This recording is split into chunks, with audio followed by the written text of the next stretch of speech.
All right, welcome to The Explainer. Today we are diving deep into something that affects every single one of us, our decisions. We're going to pull back the curtain on the hidden forces that are really running the show, all based on the incredible work of Dan Ariely in his book, Predictably Irrational.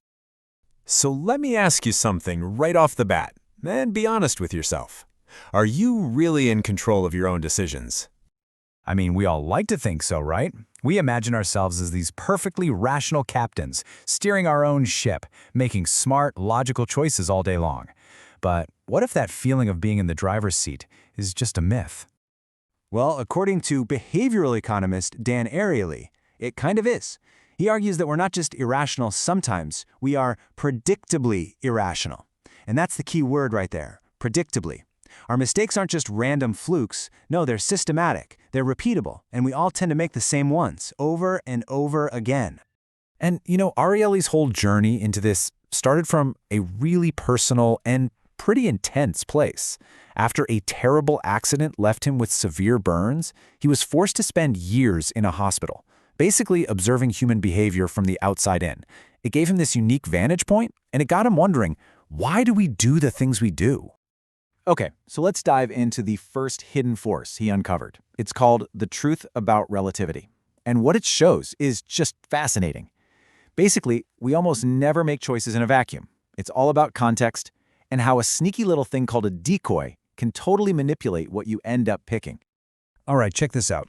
This was a real offer from The Economist magazine.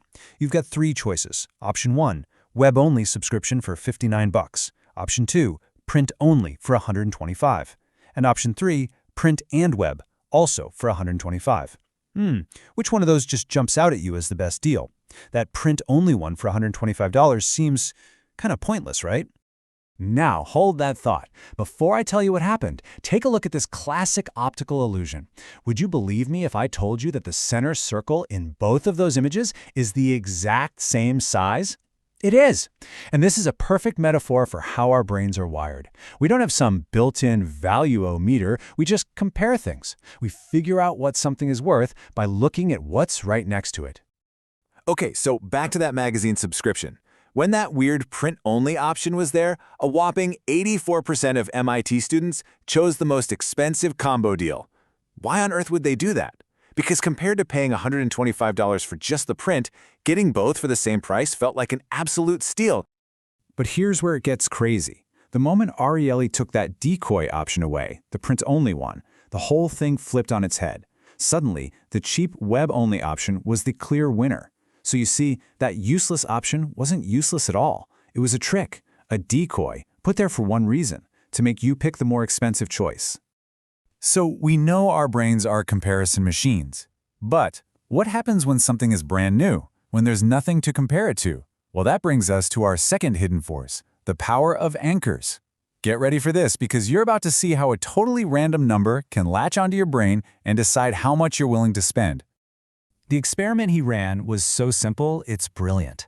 First, he had his students just write down the last 2 digits of their social security number. Just a random number, right? Then he asked them, hey, would you pay that amount in dollars for these items, like a bottle of wine or a keyboard? And then they actually bid on the items for real. And the results? Well, they were just jaw-dropping. You'd think that number would have zero effect, but look at this. The students whose social security numbers ended in a low number, like between 00 and 19, they bid around $16 for a keyboard. But the students with high numbers, from 80 to 99, they bid over $55 for the exact same keyboard. That first completely arbitrary number acted as an anchor. It latched onto their brains and set their entire perception of the item's value from that point on. I mean, get this. Students with those high anchors bid up to 346% higher than the ones with low anchors. Their final decision was chained to a totally meaningless number. All right, on to our last piece of this puzzle, and boy, is it a big one. It's a word we see every single day, a word that has an almost magical power over us. Free. Let's figure out why our brains just seem to go haywire the second we see something that costs $0.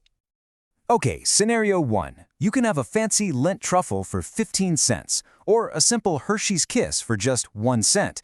Most people, 73% of them, go for the truffle. Great value, right? Okay, now scenario 2.